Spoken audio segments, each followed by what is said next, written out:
교회 여러분, 안녕하세요. 은혜와 사랑 교회 온라인 성경 공부에 오신 교회 여러분을 환영합니다. 요즘 제가 코로나 목회라고 부르는 상황 속에서 아주 특별한 성경 공부를 이렇게 함께 시작하게 되었습니다.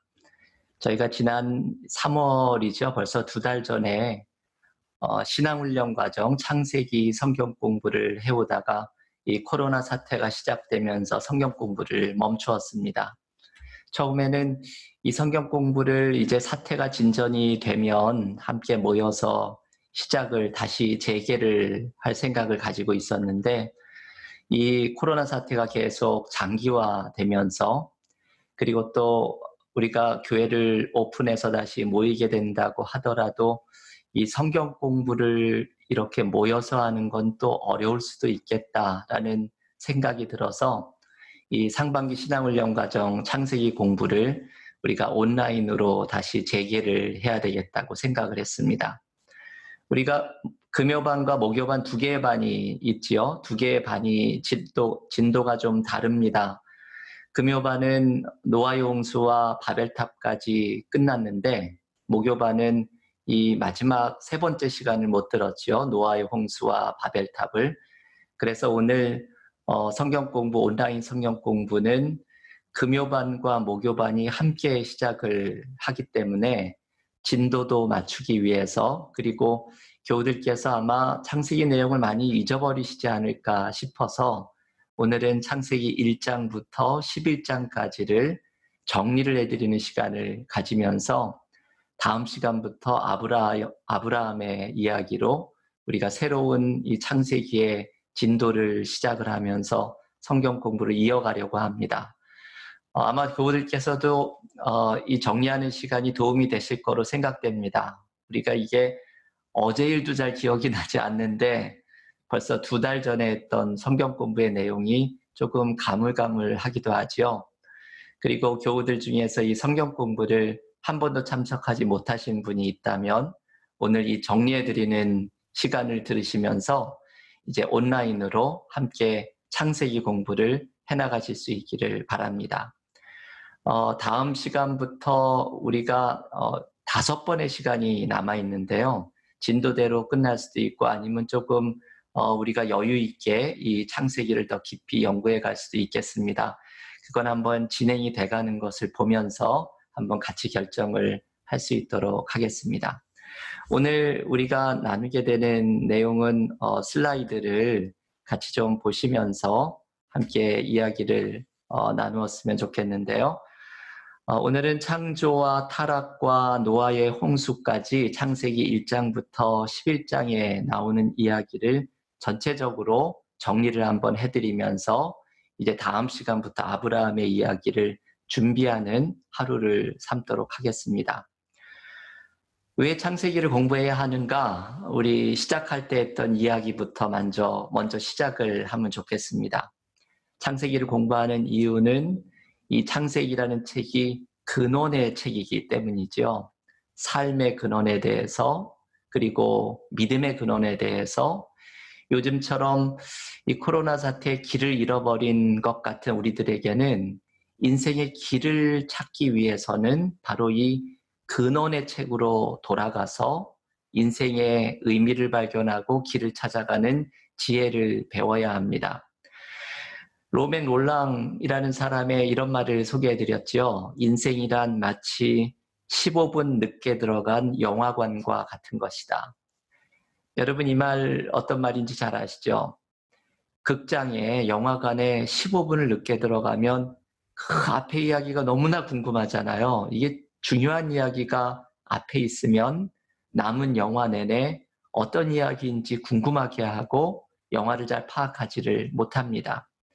마치 우리의 인생이 15분을 늦게 들어간 영화관과 같아서 이 근원의 이야기, 인생의 의미를 알고 싶어서 사람들은 철학에 몰두하고 종교에 몰두하기도 합니다. 창세기는 바로 이 잃어버린 15분과 같은 이야기입니다. 우리의 근원에 대한 이야기를 알려주면서 그래서 인생의 의미가 무엇인지, 믿음의 의미가 무엇인지를 알려주는 책이 바로 이 창세기라는 책입니다. 이 창세기의 이야기를 1장부터 11장은 전 역사 이전의 이야기, prehistory라고 영어로 부르는 이 이야기가 담겨 있는데 여기에 오늘 크게 4가지의 내용을 살펴보게 될 텐데요. 첫 번째는 창조 이야기, 1장과 2장의 이야기입니다. 창세기는 이렇게 시작을 하죠. 태초에 하나님이 천지를 창조하시니라. 창세기의 암송 구절이기도 한 이 말씀이 고백이 되면 모든 것이 사실 끝납니다. 이 말씀 속에서는 하나님이 창조주이시고 온 세상과 나는 하나님이 지어주신 피조물이라는 것을 고백하는 말씀입니다. 여러분, 이 고백 속에서는 인생의 근본에 대한 메시지가 담겨 있고 창조주 하나님과 피조물인 나 사이의 관계에 대한 이야기가 들어 있습니다. 우리가 하나님께 창조된 존재라는 것은 창조의 목적이 있다는 뜻이죠. 창세기를 읽어보면 창조의 목적을 크게 2가지로 묵상하도록 초대합니다. 첫 번째는 선한 창조이지요. 창세기를 읽어보면 좋았더라 매일 어떤 것을 창조하신 후에 하나님이 좋았더라 말씀하시는 장면이 나옵니다. 그런데 유독해서 심히 좋았다라는 표현이 등장을 하죠. 이 말씀 창세기 1장 31절인데요. 댁에서도 같이 읽어보겠습니다. 하나님이 그 지으신 모든 것을 보시기에 심히 좋았더라. 저녁이 되며 아침이 되니 이는 6째 날이니라. 여러분, 여기 심히 좋았더라. 다른 날에는 좋았다라고만 말씀하시다가 심히 좋았더라라고 말씀하시는 이 대목은 사람을 창조하실 때입니다. 하나님은 사람을 창조하신 후에 심히 좋았더라 말씀하시는 것은 사람이 사랑의 대상이라는 것이죠. 모든 피조물은 하나님의 사랑의 대상이고 특별히 하나님은 사람을 지으시고 너무나 기뻐하시면서 특별한 사랑의 대상으로 삼으십니다. 창조의 목적은 우리가 하나님의 사랑을 받는 존재, 사랑의 대상으로 지으심을 받았다는 것이죠. 때로 우리가 살아가면서 내 자신이 못났다고 생각할 때 내가 이 정도밖에 못했느냐, 요즘처럼 힘들 때에는 내 스스로의 부족함과 연약함이 크게 보일 때 그때 우리는 이 창조의 목적을 기억해야 합니다. 나는 심히 좋았더라. 하나님이 기뻐하시고 사랑의 대상으로 창조하신 존재라는 사실입니다. 두 번째 창조 이야기에서 보여주는 창조의 목적은 하나님의 형상이라는 말씀에서 담겨 있습니다. 하나님의 형상이라는 것은 창세기 1장에 보면 하나님께서 인간을 하나님의 형상으로 지으셨다고 말씀을 하시죠. 하나님의 형상이라는 말에는 2가지의 의미가 담겨 있습니다. 첫 번째는 하나님의 대리인이라는 뜻이죠. 우리는 하나님의 형상으로 지음을 받아서 하나님의 대리인으로서 창조 세계를 잘 보살필 의무를 가집니다. 창세기 1장 28절에 나오는 정복하고 다스리라라는 이 말은 사실은 보살피라라는 의미이죠. 하나님은 지금도 창조 세계를 지탱하고 보존하고 인도하고 계시는데 이것이 바로 하나님의 창조 사역이죠. 지금도 창조 세계를 돌보시는 하나님의 창조 사역은 우리를 통해서 지속되어야 합니다. 하나님의 대리인인 우리들이 창조 세계를 돌보는 의무를 가지는 것이죠. 하나님의 형상의 2번째 의미는 하나님의 속성, 하나님을 닮은 존재라는 뜻입니다. 그래서 인간은 하나님과의 깊은 관계 속으로 들어갈 수 있습니다. 다른 식물이나 동물과 달리 하나님의 어떤 속성을 가지고 있는 인간은 하나님과의 깊은 관계 속에 들어갈 수 있는 존재입니다. 여러분, 이것이 2개의 창조의 목적이죠. 우리는 하나님의 사랑의 대상이라는 것, 그리고 우리는 하나님과의 깊은 관계 속으로 지음을 받은 존재라는 것입니다. 이 그림을 창세기 성역 공부하면서 많이 보여드렸죠. 미켈란젤로의 천지창조 시스틴 성당에 있는 그림인데, 이 그림에는 이 왼쪽에 있는 게 아담이죠. 그리고 오른쪽이 하나님인데, 그 손가락이 이어지는 이것은 하나님과 인간 사이의 교제를 상징합니다. 그 접촉, 교제 속에 하나님이 초대하시는 하나님과의 교제 속으로 아담이 부르심을 받고 있습니다. 이게 창조의 목적을 보여주는 그림입니다. 그런데 여러분, 두 번째 우리 큰 얘기로 들어가면, 인간은 이 하나님의 지으심 형상으로 지음을 받아 하나님과의 깊은 관계 속으로 들어가야 한 우리에게 문제가 생겼습니다. 바로 선악과를 따먹은 것이죠. 한번 제 얼굴을 다시 한번 크게 보실까요? 하나님께서 에덴 동산에서 아담과 하와를 놓으시고 하나님과의 깊은 관계 속에서 살아가게 하는 존재로 지으심을 받았습니다.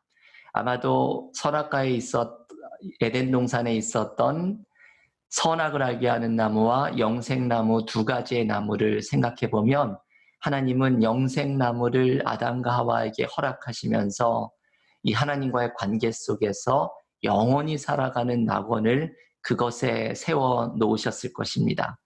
그런데 문제는 인간이 선악과를 따먹은 것이죠.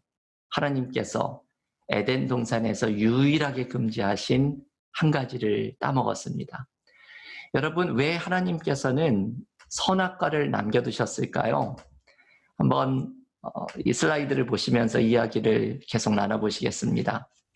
하나님께서 선악과를 에덴 동산에 두신 것은 하나님과 인간 사이에 그 마지막 선, 마지노선, 인간의 한계를 알려주는 그 마지막 선을 하나님은 선악과를 통해서 알려주시기 위함입니다. 하나님은 우리의 창조주이시고 인간은 피조물이라고 하는 하나님과 인간 사이의 관계를 알려주시면서, 하나님은 이 에덴 동산의 이 마지막 제안을 통하여서 피조물인 인간이 창조주인 하나님께 순종하기를 원하셨습니다. 피조물은 순종해야 하고, 그때 인간은 인간의 자리에 머물고 하나님은 우리의 하나님이 되십니다. 하나님의 주권과 인간의 의존성이 이 선악과라고 하는 나무에 상징적으로 달려 있는 것이죠. 하지만 인간은 하나님이 정하신 이 하나님과 인간의 관계를 알려주는 이 선악과를 먹지 말라는 하나님의 말씀을 어깁니다. 그리고 마치 누가복음 15장에 나오는 둘째 아들, 하나님으로 상징되는 아버지의 곁을 떠나서 자기 힘으로 살아보려는, 자신이 자신의 삶에 하나님이 되어보려는 그 교만한 모습과 같이 인간은 선악과를 따먹으면서 자신이 하나님이 되려고 하는 교만함의 모습을 드러냅니다. 아담과 하와가 선악과를 따먹은 이 죄, 타락으로 인해서 네 가지의 관계의 단절이 나타나게 됩니다. 첫 번째는 자신과의 관계의 단절이지요. 타락의 결과로 처음 나타난 것은 벗은 몸에 대한 수치감입니다. 창조되었을 때는 경험하지 못했던 인간 자신에 대한 수치심, 불안감, 열등감을 경험하는 것은 인간이 본래 창조된 자신과의 관계가 깨어지기 시작한 것이죠. 두 번째는 하나님과의 관계가 깨어진 것이죠. 아담과 하와는 하나님을 피해 도망갑니다. 아담에게 내가 어디 있느냐 물으시는 하나님을 피해 도망갑니다. 여러분, 인간은 타락으로 인해, 죄로 인해서 하나님과의 관계를 깨트리고 이렇게 도망가는 존재가 되었습니다. 사람과 사람 사이의 관계도 단절이 되었죠. 3장 12절에 보면 아담과 하와가 서로에게 선악과를 따먹은 책임을 회피합니다. 이게 둘이 한 몸이라고, 소위 말하는 죽고 못 살던 그런 관계에서 이제는 서로가 서로에게 책임을 회피하는 관계로 인간관계가 깨어진 것이죠. 네 번째는 자연과의 관계가 단절됩니다. 창세기 3장 17절에는 땅이 저주를 받아서 땀 흘려 수고해야 소산을 먹게 될 것이라는 말씀이 나오죠.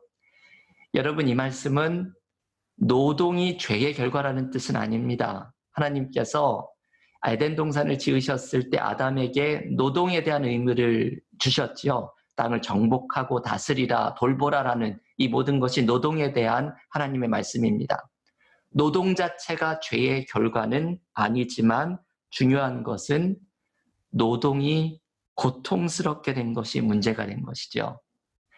인간과 자연의 관계가 깨어졌기 때문에 이제 인간은 땀을 흘려 수고하지 않으면 이 깨어진 관계의 자연으로부터 먹을 것을 얻기가 어렵게 됐다는 것이 바로 문제입니다.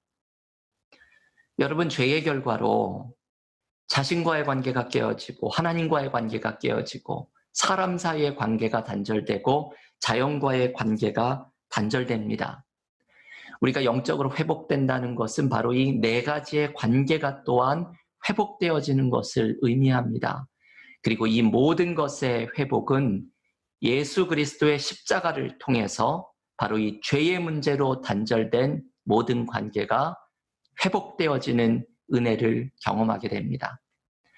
창세기는 이 선악과를 따먹은 죄, 원죄로부터, 타락으로부터 에덴 동산으로 쫓겨나는 아담과 하와의 이야기를 보여주죠.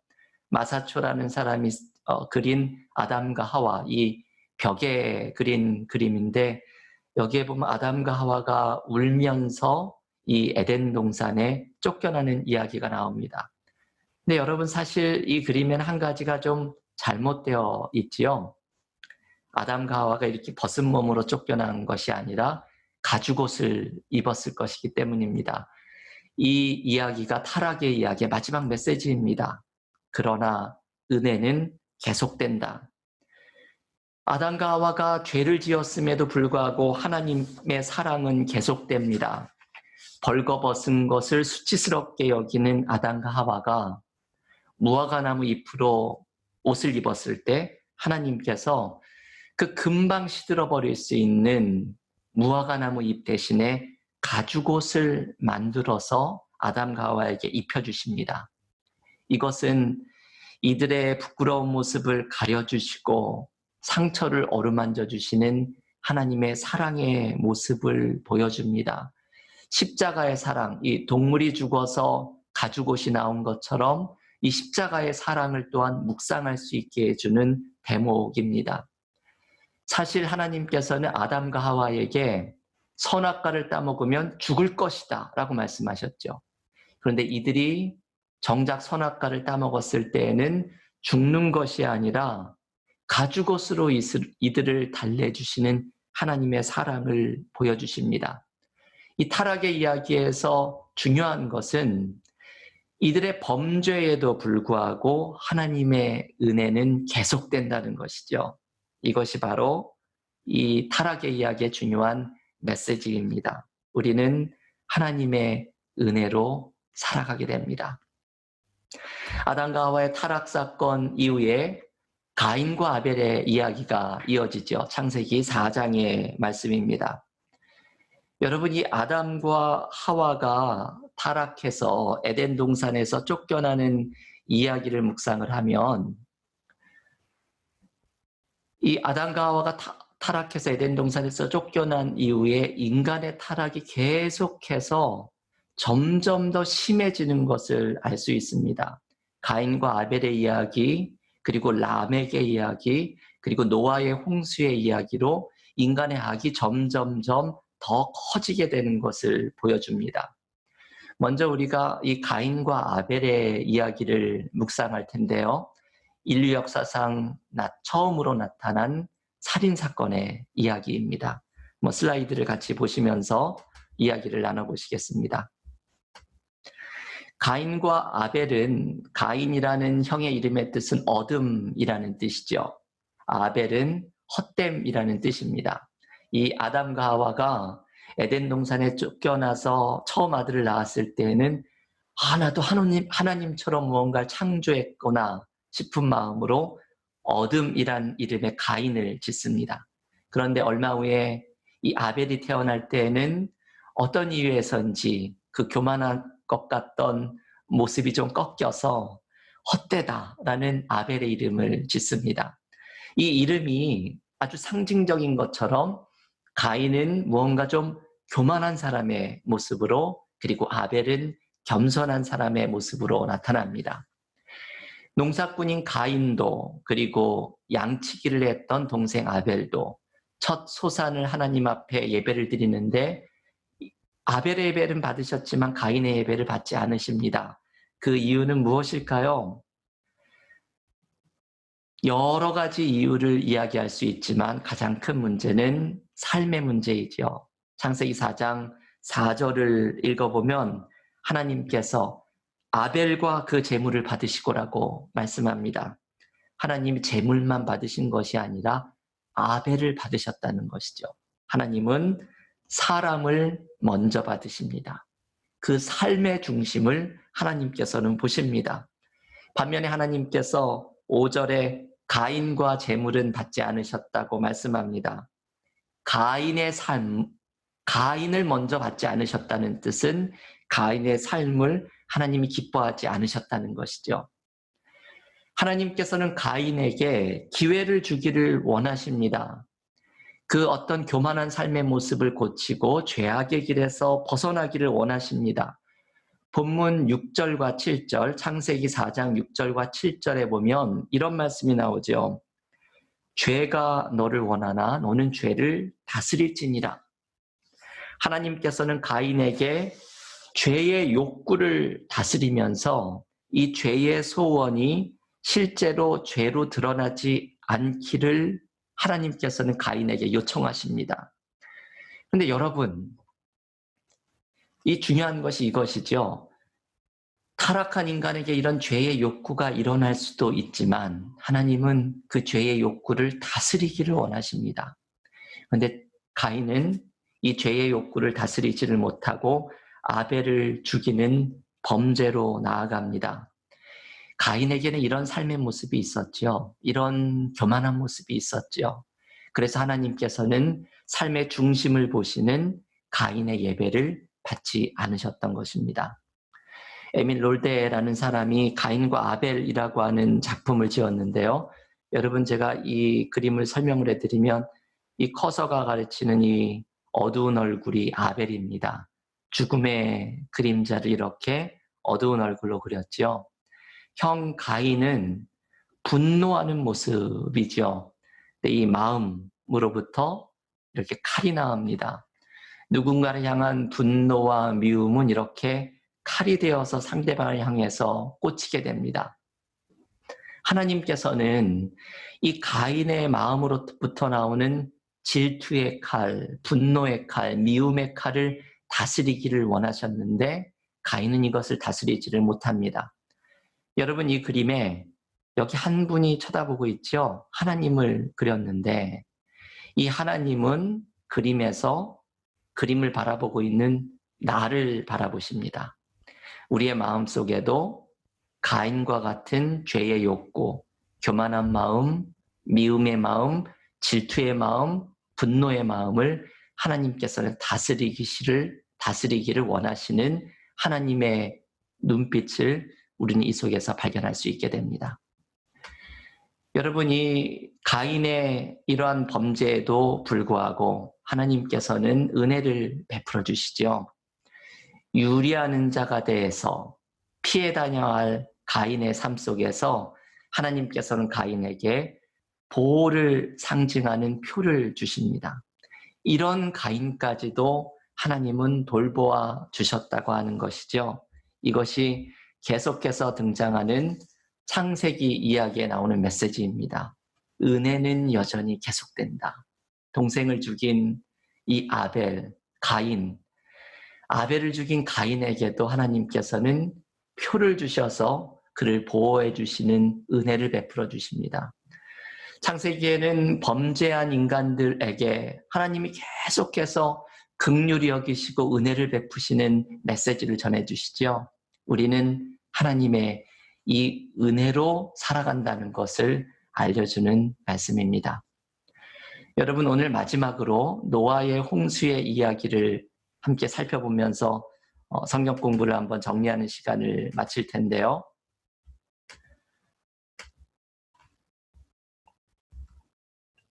네, 노아의 홍수 6장부터 10장에 나오는 말씀입니다. 아담과 하와가 범죄한 이후에 에덴 동산에서 쫓겨나고 이제 인간의 죄는 계속해서 악해집니다. 가인과 아벨의 이야기를 살펴봤고, 그리고 라멕이라는 사람이 이웃을 살인하는 사건이 4장 23절에 나옵니다. 그리고는 노아의 시대에 이르러서는 온 세상에 죄가 가득한 상태로까지 넘어갑니다. 이 인간의 죄가 이제 아담과 하와에서 형제살인에서 이웃살인에서 그리고 온 인류에게 죄가 퍼져 있는 상태로까지 넘어가는 것이죠. 하나님께서는 인류를 심판하시겠다는 결심을 어렵게 하십니다. 그리고 노아를 통해서 노아의 가족과 동물들이 살아날 수 있는 길을 마련해 주십니다. 여러분, 이 그림에 보면 저자를 알 수 없는 작가인데요. 이게 노아의 방주 그림이고, 여기 노아가 방주를 진두지휘하면서 만들고 있습니다. 이 뒤에 잘 안 보이시지만 여기 동물들이 있죠. 이 동물들을 모아서 노아의 방주 쪽으로 이끌어가고 있는 장면입니다. 특이한 것은 여기 하나님이 계시죠. 이 위에 계시는 분이 하나님입니다. 노아가 짓고 있는 것 같지만 사실 노아는 하나님의 인도하심에 순종하고 있는 것이죠. 모든 것의 배후에 하나님께서 인도하고 계심을 보여주고 있는 그림입니다. 노아가 방주를 완성하고서 대홍수가 시작이 되는데, 대홍수의 메시지에서 중요한 것은 이것이죠. 홍수 사건 이후에 회복이 되는 이야기인데, 반전의 시작은 창세기 8장 1절입니다. 여기 말씀을 한번 교우들께서 같이 눈으로 읽으시겠습니다. 하나님이 노아와 그와 함께 방주에 있는 모든 들짐승과 가축을 기억하사 하나님이 바람을 땅 위에 불게 하심에 물이 줄어들었고. 아멘. 여러분, 이게 노아의 홍수의 이야기에서 온 인류의 심판이 일어나다가 반전이 일어나게 되는 대목입니다. 이 8장 1절에 중심되는 표현은 기억하사이죠. 하나님께서 기억하셔서 노아의 가족과 그 안에 타고 있는 들짐승을 기억하셔서 하나님께서 물이 줄어들도록 만드십니다. 이 기억하셨다고 하는 것은 불쌍히 여기셨다는 것이죠. 하나님이 우리를 생각해 주시는 것, 우리를 기억해 주시는 것, 우리를 불쌍히 여겨 주시는 것, 이것이 바로 회복의 시작입니다. 요즘 코로나 바이러스의 어려움 속에 있지만 하나님께서는 우리를 생각해 주실 것입니다. 우리를 기억해 주실 것입니다. 우리를 기억해 주시는 하나님의 은혜로 우리는 회복의 역사가 시작되는 은혜를 다시 누리게 될 것입니다. 하나님이 기억해 주셔서 물이 빠지기 시작하면서 이제 물이 빠진 후에 노아는 방주에서 나와서 하나님 앞에 예배를 드립니다. 근데 이 예배를 드리자 하나님께서 이런 말씀이 주시죠. 창세기 8장 21절에 사람의 마음의 계획이 어려서부터 악함이라 말씀합니다. 이 말씀은 이래서 다시는 물로 심판하는 것을 하지 않겠다고 말씀하시는 대목입니다. 근데 여러분, 이 창세기 8장 21절이 놀라운 것은 이 말씀에서 나오는 홍수로 심판을 내리지 않겠다는 이유가 원래 창세기 6장 5절에서는 심판의 이유였습니다. 사람의 마음의 계획이 너무나 악하기 때문에 심판하시겠다는 바로 그 이유가 이제는 더 이상 이런 심판을 내리지 않으시겠다는 이유로 변합니다. 그래서 학자들은 이것을 하나님의 유턴이라고 하죠. 아마 하나님이 이런 생각을 하신 것 같습니다. 사람의 마음의 계획이 어려서부터 악함인데 그래서 이런 심판을 내렸는데 계속 이런 이유로 심판을 내리다 보면 얘네가 이 땅에서 살아날 일이 없겠구나. 하루도 제대로 못 살겠구나. 하나님께서는 이것을 깨달으시고 사람의 악함 때문에 이제는 이렇게 온 인류를 심판하는 것을 유보하시겠다고 결정을 하십니다. 이 하나님의 유턴이 일어난 이유, 언제까지 이것이 있겠는가? 8장 22절에는 땅이 있을 동안까지라고 말씀합니다. 여러분, 이게 바로 하나님의 인내이죠. 하나님은 땅이 있을 동안 예수께서 재림하시는 그 순간까지 온 인류에 대한 심판을 유보하십니다. 그 이유는 우리를 불쌍히 여기시는 하나님의 긍휼히 여기심 때문이지요.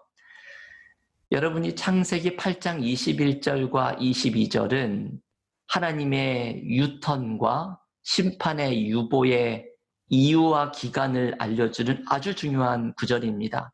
그래서 차준희 교수는 은혜 이전과 은혜 이후의 시기를 나눌 수 있다고 하는데 그 기준이 되는 말씀이 창세기 8장 21절과 22절입니다. 이 말씀이 은혜 이전과 은혜 이후로 나누는 기점이라는 것이죠.